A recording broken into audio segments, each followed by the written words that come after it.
Hi everyone. இப்போ கொஞ்ச நாளாவே நம்ம ஒரு நியூஸ் ஒன்று கேள்விப்பட்டுட்டு இருக்கோம். கொல்கத்தால ஒரு டாக்டர் வந்து கற்பழிச்சு கொலை பண்ணப்பட்டிருக்காங்க. அதுவும் வந்து அது கேங் ரேப். ஓகேவா?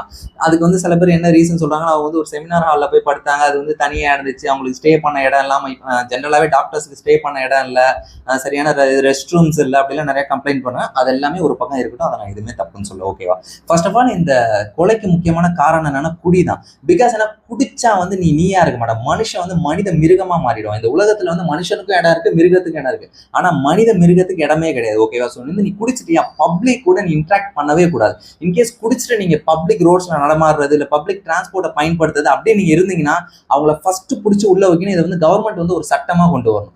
குடியை அழிச்சிட்டாலே இந்த உலகத்துல வந்து 90% பிரச்சனை வந்து குறைஞ்சிரும். ஸோ ஃபர்ஸ்ட் ஆஃப் ஆல் எல்லாருமே வந்து இந்த ஆல்கஹாலை எதிர்த்து போராடுங்க. அதை நம்ம ஒழிக்கணும். அதுதான் இது எல்லாத்துக்குமே மூல காரணம். அதை விட்டுட்டு எனக்கு அது சரியில்லை இது சரியில்லை கம்ப்ளைண்ட் பண்ணல எந்த பிரச்சனையும் இல்லை. சும்மா குடியை ஒழிக்கணும்.